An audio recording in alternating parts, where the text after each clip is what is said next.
Está começando mais uma experiência de áudio, mais uma explosão de conhecimento. O Podcast Empreendedor é um podcast de entrevista que vai te dar uma injeção extra de motivação. Toda semana eu entrevisto CEOs e fundadores de empresas que compartilham conhecimento sobre suas experiências pessoais e ajudam empreendedores que estão trilhando seus próprios caminhos. Se você gostar do nosso programa, por favor, lembre-se de classificar e comentar o podcast para a gente conseguir motivar mais empreendedores a abrirem os seus próprios negócios. Já pensou anunciar seu produto ou serviço para um público empreendedor e altamente qualificado? É isso aí, galera. Sou eu mesmo aqui pedindo uma ajuda para espalhar a minha mensagem e fomentar o empreendedorismo mundo afora. Se você está me escutando e também tem como missão fomentar o empreendedorismo, entre em contato.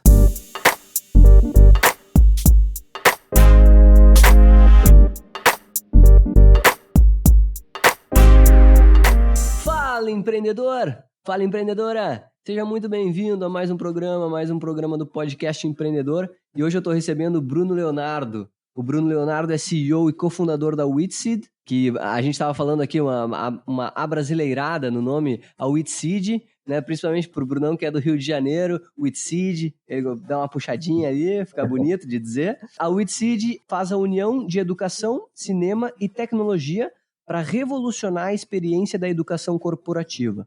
Então, a Witseed é uma plataforma que personaliza a experiência de aprendizado para atingir os objetivos da carreira mais rápido.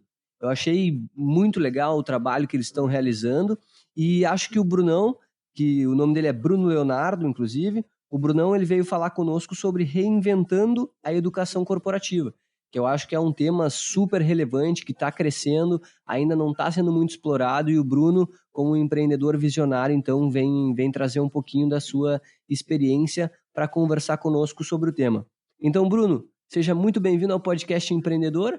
A gente sempre faz o início do podcast contando um pouquinho da trajetória do nosso entrevistado, e eu tenho certeza que tu tem aí uma baita de uma experiência com mais de 10 anos como diretor do IEG, né, que acho que tu pode explicar um pouquinho também.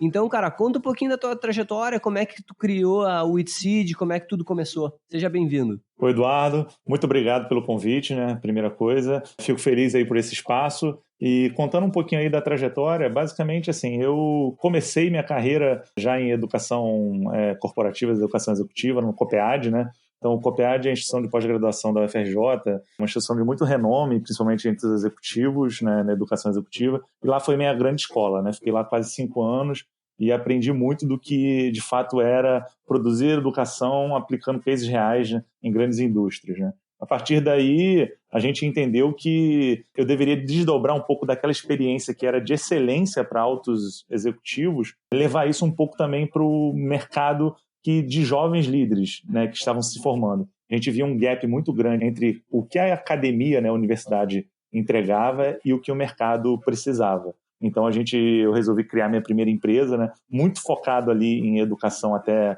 mais presencial, exatamente para tentar quebrar um pouco desse gap, né, de como que eu poderia aproximar as pessoas, os profissionais que estavam se formando dentro do que as grandes empresas de fato precisavam desses profissionais. Então, ao longo de 11 anos, né, que eu fiquei ali à frente da minha primeira empresa, foi muito trabalhando essas dores, tentando conectar o desenvolvimento de carreiras de jovens líderes, como também trabalhando muito à frente de projetos de educação corporativa, né, criando universidades corporativas em grandes empresas, projetos de mapeamento de competências, desenvolvimento de trilhas de carreira e tudo mais. E a partir daí, a gente, obviamente, você fica 11 anos lidando aí com esse mundo, você começa a entender um pouco cada vez mais dos desafios e dores que, de fato, as empresas têm. E eu fui vendo que, assim, a gente tem muita tecnologia hoje que consegue ser aplicada à educação, LMS, sistemas de educação e assim por diante. Porém, eu comecei a ver uma dor muito grande das empresas que era como produzir um conteúdo que fosse engajador, que fosse interessante para desenvolver o profissional, né? Eu tenho uma brincadeira, Eduardo, que eu falo o seguinte, que quando eu tenho um profissional pega e se desenvolve num conteúdo e ele não é importante para a empresa, isso acaba sendo um hobby para o cara, né? Do outro lado, tem a empresa que quer desenvolver o profissional, bota ele como um conteúdo obrigatório, só que o conteúdo não é atraente. Aí vira uma obrigação para a pessoa. E tudo que a gente não quer é isso. Então, na verdade, é onde que fica o encontro disso, né? Quando você produz um conteúdo que é atraente para a pessoa e que, ao mesmo tempo, é importante para a empresa. Isso, de fato, a gente viu que traz resultado. Então, acho que aí foi o grande propósito de quando eu comecei a estudar muito desse problema, dessa dor, de como criar conteúdos que fossem atrelados aos desafios reais das empresas no dia a dia, mas que trouxessem engajamento, interesse nas pessoas em se desenvolver. Então, daí que acho que começou a nascer a dor por criar o Itseed e a solução que a gente vem desenvolvendo no mercado, né? Falando nisso, eu venho basicamente aí de 15 anos nesse mercado de educação corporativa, só que eu vi que a minha primeira empresa que resolvia problemas em escala presencial, eu já não tinha mais como resolver na escala que o mundo hoje precisa, né? Porque a gente está numa constante mudança, a cada dia mudam as competências que são exigidas desses profissionais e a gente precisa acelerar a forma com que esse conteúdo chegue de uma forma interessante para o profissional se desenvolver e conseguir resolver o desafio do dia a dia. Então, acho que foi a partir daí que surgiu a ideia de construir o Itseed para endereçar um problema de uma forma mais escalável, mais atraente para quem está se desenvolvendo, né? Perfeito, Brunão. Acho que faz todo sentido esse comentário que tu fez da tua experiência anterior, de conseguir aproximar um pouquinho mais a universidade com as empresas. Cara, isso aí é um gap que continua ainda muito grande. E a grande visão que tu teve, cara, de fato, né? Quanto conteúdo de muita qualidade existe dentro das empresas que acaba não sendo passado adiante, e também esse grande desafio de tornar o trabalho das pessoas um prazeroso e não uma obrigação. Então, cara, isso aí faz todo sentido. E até dando entrada já para a nossa parte técnica, Brunão, eu li um pouquinho das tuas metodologias e tu fala muito no Adaptative Learning, né, que é o ensino adaptativo. O que tu quer dizer com isso, assim, na realidade? Explica pra gente um pouquinho o que tu quer dizer com o ensino adaptativo. Tá, legal. Essa, basicamente, assim, é um dos nossos princípios básicos aqui na Itseed. O que é isso, né? Basicamente, a gente subentende que hoje não tem como mais você colocar 40 pessoas dentro de uma sala de aula e exigir que elas tenham o mesmo nível de interesse, de aprendizado, de conhecimento sobre o que está sendo falado, a forma da pessoa aprender e assim por diante, né? O que eu quero dizer com isso? Não é que o treinamento presencial acabou, de forma nenhuma. Ele é muito nobre e deve ser utilizado. Porém, a gente tem que começar cada vez mais a adaptar o conteúdo e a forma que ele é passado para a forma com que as pessoas diferentes absorvem isso. Então, por exemplo, você pode hoje estar interessado num tipo de conteúdo, eu em outro, e a gente às vezes está trabalhando na mesma área, né, e produzir resultados diferentes. Então, o conceito da Adaptative Learning é o quê? Eu recomendar um conteúdo que seja muito ali fit com o seu desafio / o seu interesse. Isso de uma forma muito individual. Ou seja, de fato, personalizar o caminho de desenvolvimento do profissional. Acho que o conceito é esse. Perfeito. Isso aí é uma coisa extremamente inovadora, porque realmente é que nem, sei lá, cara, é que nem trocar de escola, né? Não necessariamente a gente está no mesmo nível que as outras pessoas, então eis aí uma grande dificuldade até para... Eu acho que isso ajuda, inclusive, no desenvolvimento da cultura interna das empresas, não, Bruno? Com certeza, com certeza. A questão da cultura, né? Tem a frase famosa que é aquela, né? Que a cultura janta a estratégia no café da manhã, né? Então, você passar conceitos e reforçar através de modelos diferentes para as pessoas, eu acho importantíssimo. Então, você tem que entender que as pessoas elas absorvem conteúdo de forma diferente, em horários diferentes, com interesses e temas diferentes. Então, a partir do momento que você consegue construir um formato que você adapte aquele conteúdo para cada pessoa, a gente parte da tese que você aumenta o engajamento. E se você aumentar o engajamento, a pessoa se desenvolver mais, provavelmente também ela vai trazer o quê? Mais resultado. Então é nessa linha que a gente vai da Adaptative Learning. Outra coisa, Brunão, que eu achei muito interessante da Itseed é que vocês conseguem utilizar a inteligência artificial na produção do conteúdo. Tu pode explicar um pouquinho mais como é que isso acontece, só para a gente entender direitinho como é que tu consegue fazer isso? Tá, legal. É interessante, né? Porque essa pergunta está totalmente conectada com o ponto anterior do ensino adaptativo. O que a gente pensou quando a gente começou, eu, meu sócio Miguel, né? A gente começou a pensar de como que a gente resolveria essa dor. Como é que eu vou conseguir dar um ensino personalizado, sei lá, quando eu tiver 10 mil alunos, que é o caso hoje da plataforma. A gente tem 10 mil funcionários das empresas que são nossos clientes na plataforma. Poxa, eu não consigo humanamente ficar desenhando o caminho personalizado para cada uma dessas pessoas. Então a gente falou, a gente tem que incorporar a tecnologia nesse processo de educação para que a tecnologia me auxilie a recomendar caminhos para cada um. Então, assim, um exemplo, o próprio Netflix, o que ele faz hoje? Ou seja, se você entrar na home lá do seu Netflix, você tem séries recomendadas para vocês que são totalmente diferentes das minhas. né? Então isso é o algoritmo de inteligência artificial, é o que faz essa recomendação.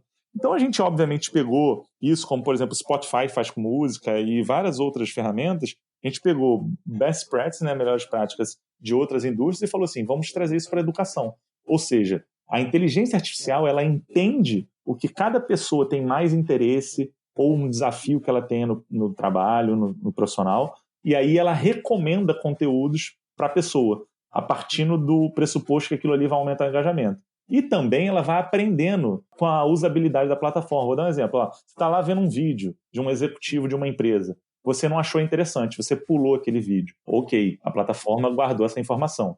Ah, você abandonou determinada trilha, né, que poderia ser comparada a uma série, né? Ó, ok, guardei essa informação. Então, o sistema ele vai guardando essas informações para entender cada vez mais o perfil de cada pessoa e, com isso, vai conseguindo recomendar melhores conteúdos, né? Então, esse é o paralelo de como que a gente conseguiu trazer a inteligência artificial para dentro da educação. E aí a gente usa, além dos nossos algoritmos, também a plataforma da IBM, né, o Watson, né, que é o robô de inteligência artificial, e na verdade a gente tem o nome do nosso próprio robô, né, que é o Whitson, que é o primo do Watson, né, brincadeira aí com a Whitseed, né, aí que a gente utiliza. Muito boa, e além dessa interação do usuário, né, desses mais de 10 mil funcionários que tu tem na plataforma com o conteúdo, tem algum outro tipo de métrica que a inteligência artificial usa para conseguir ajudar esses caras a engajar mais ainda dentro do conteúdo que vocês expõem? Então, na verdade, o que ela faz do ponto de vista de métrica, ela tem também assim, quando você começa a ter dificuldade em responder determinadas questões que podem ser colocadas na plataforma, envio de dúvidas, ou voltar mais um vídeo, esse tipo de coisa ela faz também o auxílio na recomendação de conteúdos que possam ser mais atrelados àquelas suas dúvidas principais. Então a gente entende também que ele é um argumento muito poderoso, uma ferramenta muito poderosa, até para auxiliar as pessoas no que ela deve se desenvolver, né? Porque a gente sabe que a internet tem muito conteúdo bom, né? Mas é uma grande dificuldade que as pessoas têm por onde eu começo. Então a inteligência artificial também consegue ajudar nisso. Perfeito, Brunão. E eu fico pensando assim, deve ser extremamente difícil para vocês. Na verdade, talvez difícil não, porque vocês gostam muito de fazer isso, é o core business de vocês. Mas deve ser bastante desafiador entrar numa empresa e conseguir identificar o que está precisando fazer parte de uma curadoria, como é que vocês vão produzir, né, organizar todo esse conteúdo. E essa é a minha pergunta para ti. Como é que é feita essa curadoria? Vocês trazem junto para dentro do processo de curadoria os líderes, as pessoas de tomada de decisão, e depois a gente pode falar sobre a produção desse conteúdo, mas falando agora sobre curadoria, como é que é feita isso dentro da empresa? É exatamente isso. A gente traz os líderes das empresas, que são nossos clientes, para dentro do processo. A Whitseed, ela nasceu a gente invertendo um pouquinho a lógica do mercado. Ao invés da gente produzir conteúdo e ir no mercado vender, na verdade a gente fez o inverso. A gente procurou nossa rede, nossos contatos, nossos clientes e falou o seguinte, olha, a gente quer construir conteúdos aqui relacionados a esse tema. Vou dar um exemplo, a RH, que é a HR Academy.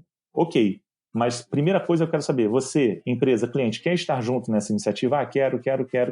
Ok, então você vai indicar 2 líderes que vão estar no nosso conselho de educação. A gente tem um conselho de educação de cada área temática, e aí esses líderes é que dizem o que eles têm de prioridade para desenvolvimento dentro da empresa.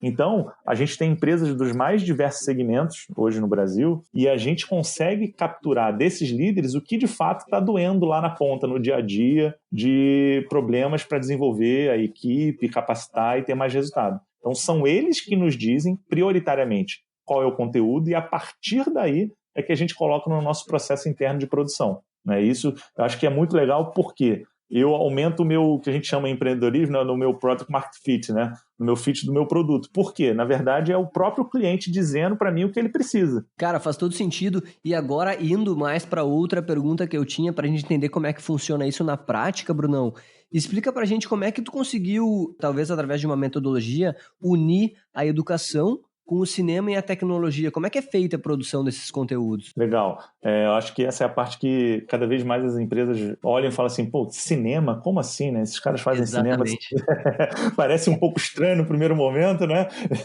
Mas é verdade. A gente tem lá hoje roteiristas, editores, filmmakers, toda uma galera de cinema interna que faz isso com muito amor. Mas respondendo a pergunta, o que aconteceu? A gente viu que só incorporar tecnologia não resolveria aquele problema de engajamento. A tecnologia ela me ajudaria a dar escalabilidade, ou seja, eu conseguir democratizar mais esse conteúdo na empresa, né, dar mais acessos e tudo mais, e também personalizar o ensino. Porém, a gente tinha um problema que era, a internet tem muito conteúdo bom, mas também tem muito conteúdo ruim. Como é que a gente vai fazer a curadoria disso? Primeira coisa, trazer a empresa para dentro. E depois, a gente partiu do princípio que era produzir o próprio conteúdo. A questão de incorporar cinema foi interessante porque a gente queria combater essa questão que tem um preconceito muito grande contra o EAD, né, o famoso ensino à distância, dentro das corporações aqui no Brasil. Porque, de fato, durante muitos anos se produziu muito conteúdo ruim, né? PowerPoint com um bonequinho animado, coisinha voando e assim por diante. Ou seja, não era coisa atraente. Porque, assim, se você tem uma boa experiência na sua casa, na sua televisão, vendo Netflix, com entretenimento, por que a educação tem que ser ruim? Então, essa era a pergunta que a gente queria, que a gente ficou muito se batendo, né? Poxa, por que eu tenho que ter, então, uma experiência ruim em educação? Não. Vamos ter uma experiência tão boa quanto em educação. Vamos incorporar o pessoal de cinema, vamos produzir algo que seja bonito, atraente, engajador, porque a gente acha que essa é a experiência que a pessoa tem que ter também no processo de educação. E aí a gente resolveu, de fato, criar uma equipe, trazer para dentro essa discussão e tudo mais. Só que aí vem um outro ponto que é muito interessante, que é o seguinte, a partir desse processo que eu tenho de produção cinematográfica dentro da empresa, eu também abro muito a porta para qualquer profissional que tenha uma experiência grande de algum tópico vir conversar comigo. Eu não preciso que ele seja um showman didático. Eu só preciso que hoje os executivos tenham um conhecimento muito grande. Então, quando eu convido esse cara para falar comigo, para dar ali uma aula, falar de algum tema, a única coisa que eu preciso dele é o quê? Experiência, case real, prática, experiência de campo de batalha, né? Por assim dizer. E aí, através do processo de cinema, a gente grava, edita, roteiriza e coloca aquilo num formato bonito e atraente. Então, foi muito desse pressuposto que a gente partiu, né? Cara, fantástico. Eu sei que isso funciona muito, porque eu já escutei críticas, inclusive, de amigos meus que estagiaram em empresas grandes e tiveram essa grande dificuldade. Como é que tu extrai, né, daquele senhorzinho que tá lá, sei lá, na máquina de torno lá, e esse cara, ele tem 30 anos de conhecimento acumulado e é tão difícil de fazer com que ele fale, né? Então, quando tu faz toda essa produção e esse cara, acho que a parte principal desse processo, Brunão, acho que tu trouxe já, é quando tu traz esse cara pra dentro desse processo, ele consegue botar isso num roteiro de cinema e tu aprender com isso, é um puta valor que tu tá agregando. E aí a minha próxima pergunta é: quais são os maiores desafios que tu tem dentro dessa educação corporativa? É um desafio para ti fazer com que esse cara se engaje, não é? Por que é tão complicado dentro das empresas tu conseguir compartilhar o conhecimento? Eu diria que a resposta para isso é cultura de aprendizado. Por quê? De fato, é um desafio sim, engajamento, ponto. Eu estaria aqui mentindo se eu falasse que não, tá?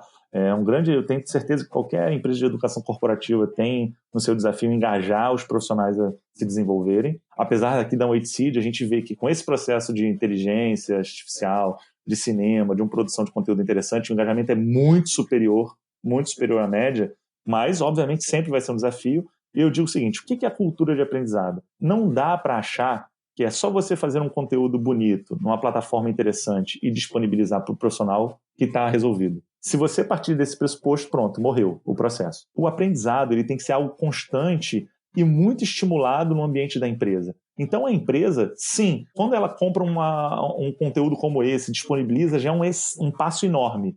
Mas tem que continuar todo o processo. Como é que eu ponho aquele aprendizado que a pessoa teve no dia a dia? Como é que eu faço grupos de discussão para aquilo evoluir?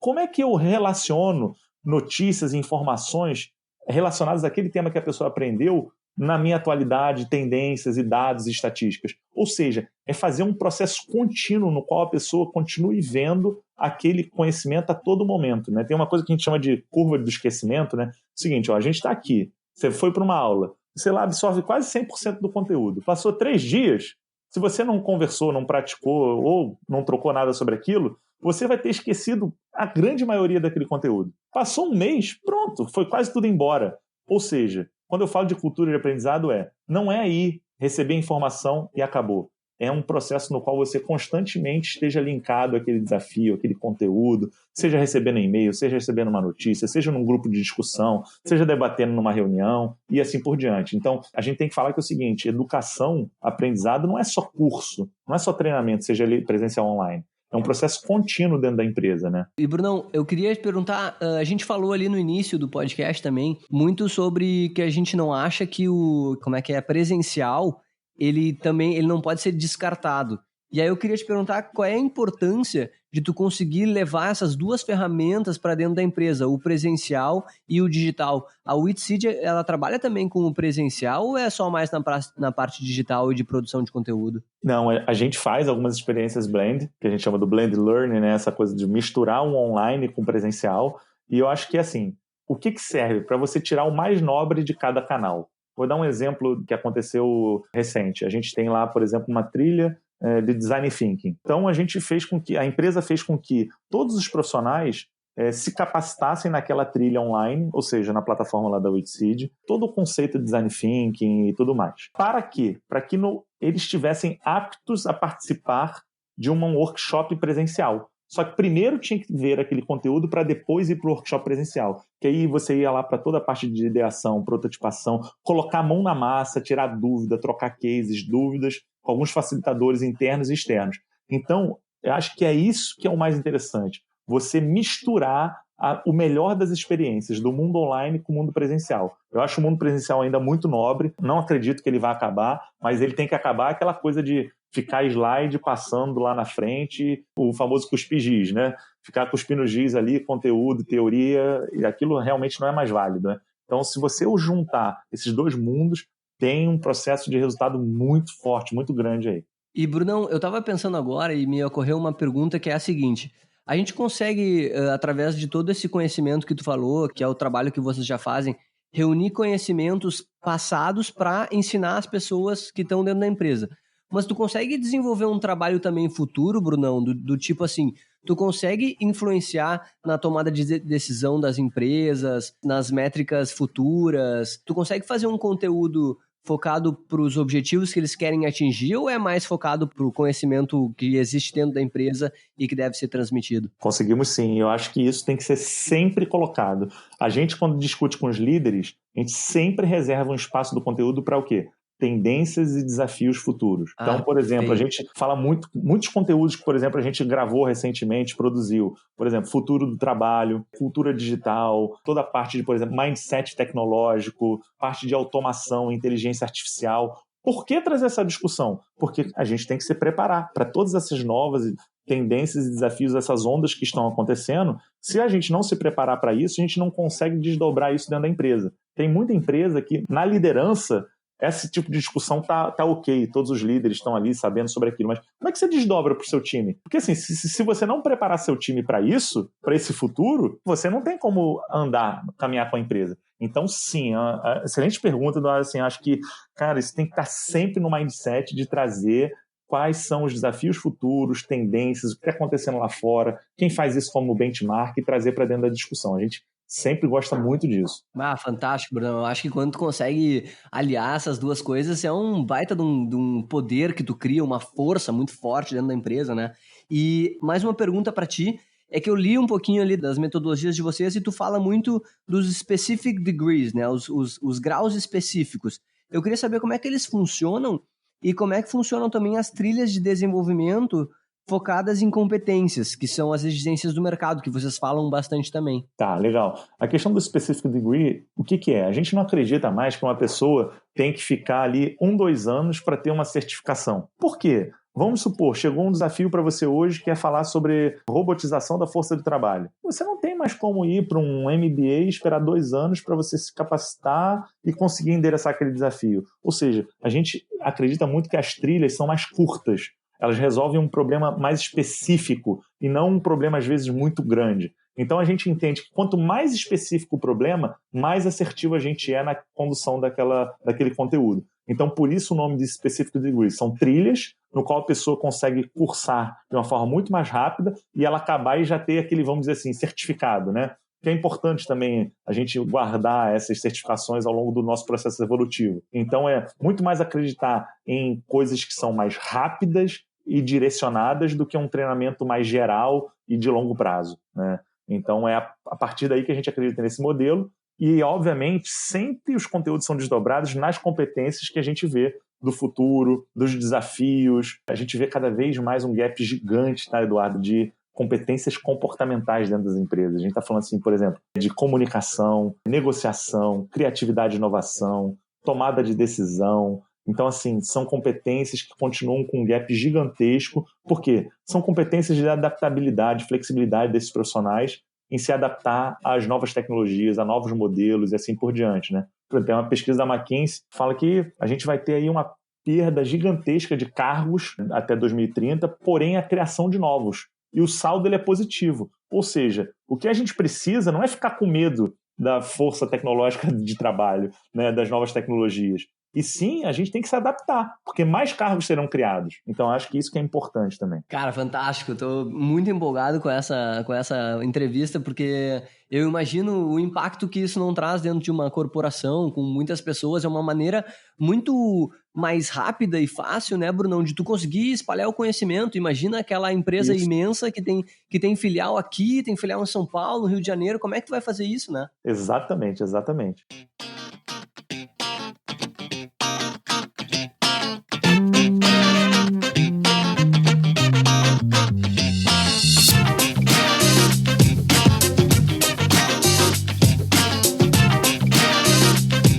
Fala, empreendedores! Meu nome é Gregory e eu gostaria de fazer a seguinte pergunta.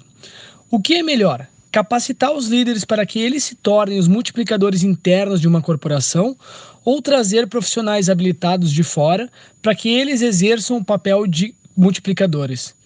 Legal. A minha resposta é um pouco dos dois. Por quê? Primeira coisa, o que você ganha com um multiplicador interno? Um conhecimento muito grande dos processos internos, da cultura da empresa e assim por diante. Agora, o que você ganha com um multiplicador externo, com um professor, um executivo ou qualquer coisa do tipo? Benchmark, visão externa, visão de tendência. Ou seja, se você olhar só para a capacidade interna da empresa, você pode ser, às vezes, tenha uma visão míope. Então, quando você traz alguém externo, você consegue juntar na sua visão tendências, benchmarks, melhores práticas de outras empresas, cases de aplicação, e aí ter inspiração, ter ideias para como que aquilo pode ser aplicado no seu dia a dia, no seu contexto. Mas eu sou muito, muito a favor da questão de usar também os multiplicadores internos, porque eles vão ser as pessoas que vão entender tudo isso que está acontecendo lá fora e desdobrar para um contexto mais da cultura, dos desafios que a empresa tem. Porque é muito difícil, né, um profissional vir e entender de uma forma muito rápida os desafios e as dores da empresa. O cara que está lá dentro, ele sabe o que está acontecendo, né? Então, a resposta, para mim, é um pouco dos dois. Ou seja, eu acho que deve ser mantido um programa, sim, de trazer profissionais externos selecionados, mas eu vejo que muita empresa, às vezes, só faz treinamento externo. Acho errado. Eu acho que tem que usar, sim, os multiplicadores internos. E também eu não concordaria em só usar multiplicador interno, porque aí você perde um pouco dessa visão de fora. Então, acho que se misturar pode ser exatamente a metodologia que, para mim, que eu vejo em algumas empresas, é que mais traz resultado. Excelente, Brunão, excelente. E a gente está chegando agora, numa parte mais, assim, que é uma parte mais dedicada pro lado mais motivacional do empreendedorismo. Que é, assim, como se tu tivesse estar conversando agora diretamente com os nossos ouvintes, que é aquele empreendedor, que tá na batalha, no dia a dia ali, que nem a gente, que nem tu, que nem as outras pessoas que a gente entrevista. E o que tu tem para dizer para esse cara, Brunão? O que tu tem para dizer para esse cara, para ele continuar firme na trajetória, que não é fácil, a gente sabe que não é fácil empreender no país. Do teu coração, assim, o que tu quer falar para esse cara? Cara, eu sei que o empreendedor que deve estar ouvindo a gente deve ouvir muitos outros. Eu vou falar aquilo que, para mim, me ajudou muito nesse processo. Primeira coisa, assim, é o que você falou, resiliência.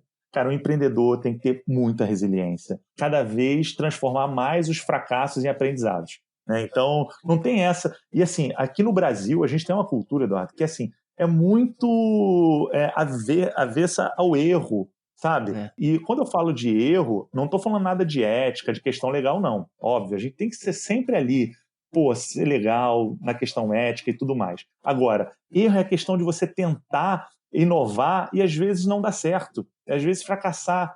Mas é acho que o processo é transformar esses fracassos em aprendizados cada vez mais rápido.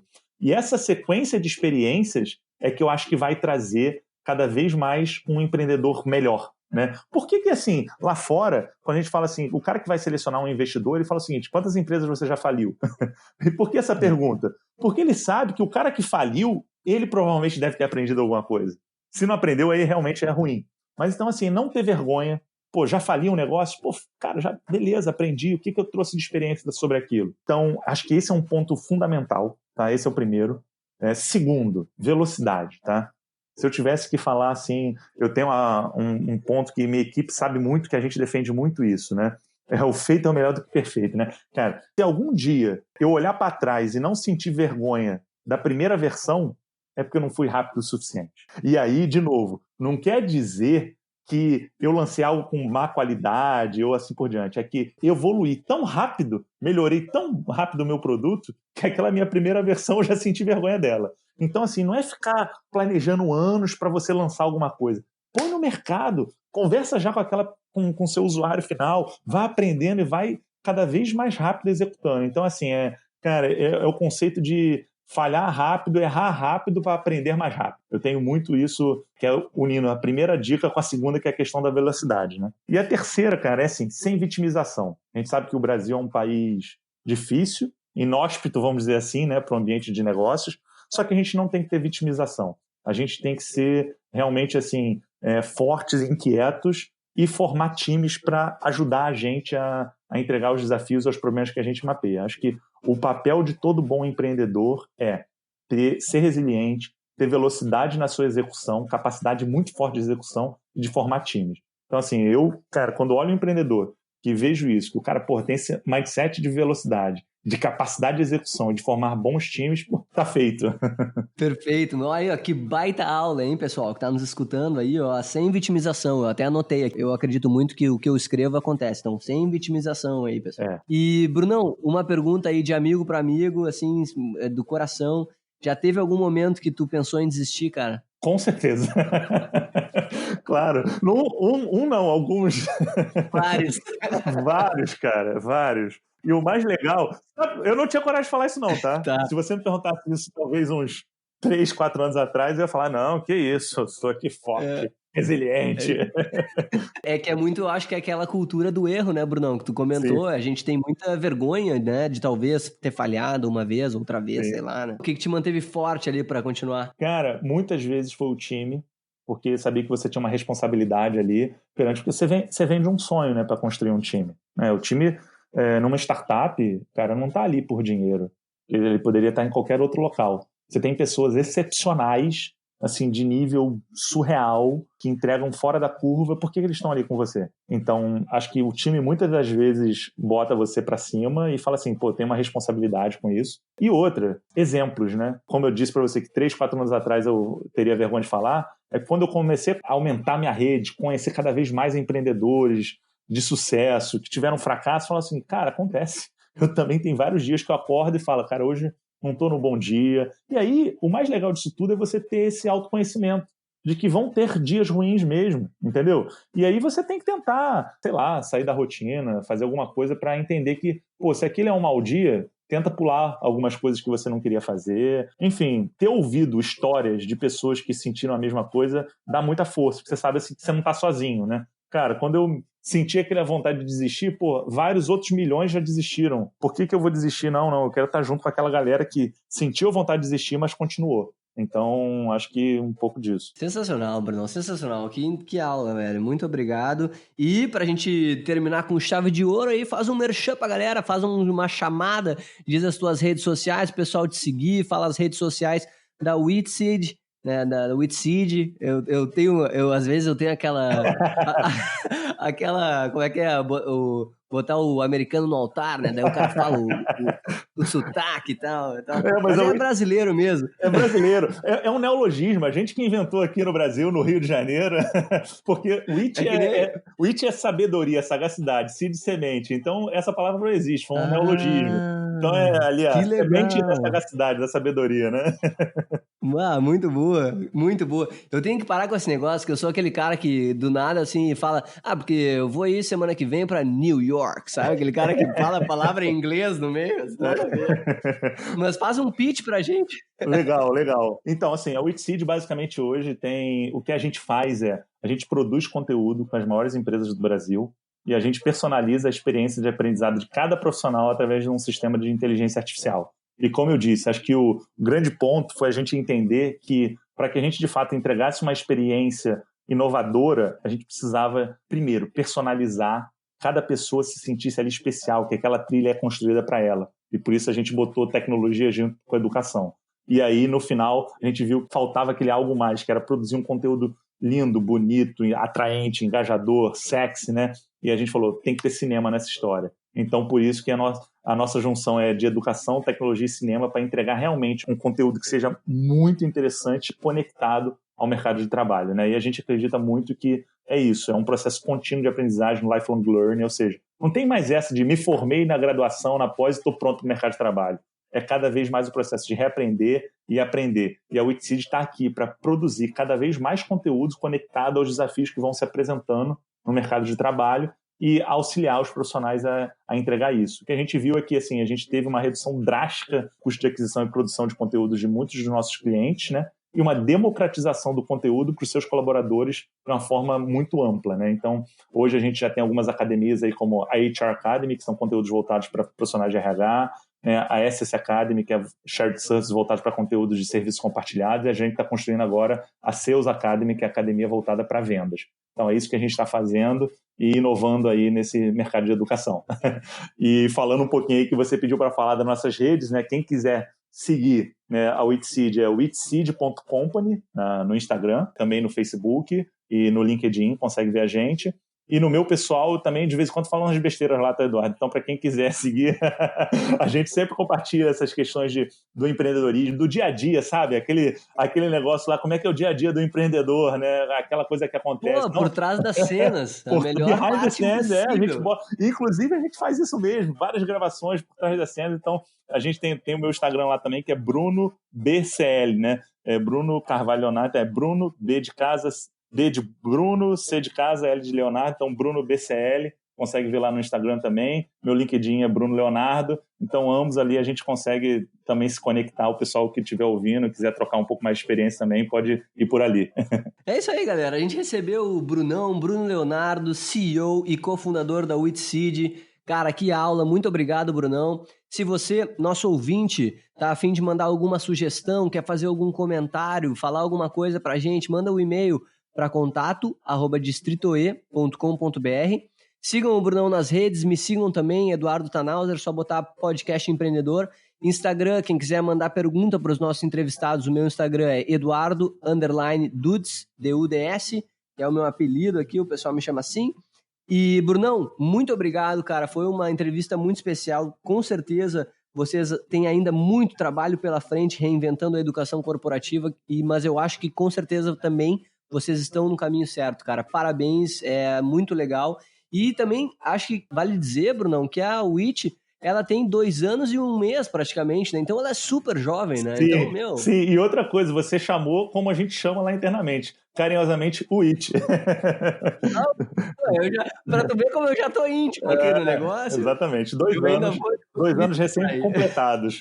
Uma jovem no mercado aí que já vem fazendo bastante barulho. Que coisa boa. Isso é assim que a gente sabe como a ideia é boa e como o market fit ele é tão importante, né? Quando tu consegue atingir esse fit com o mercado. Então, Brunão, muito obrigado. Espero poder contar contigo sempre e pode contar sempre conosco também. Obrigado, foi um prazer, excelente. Perguntas que fazem refletir, foi maravilhoso estar aqui. Pode contar comigo aí também. É isso aí, galera. Valeu!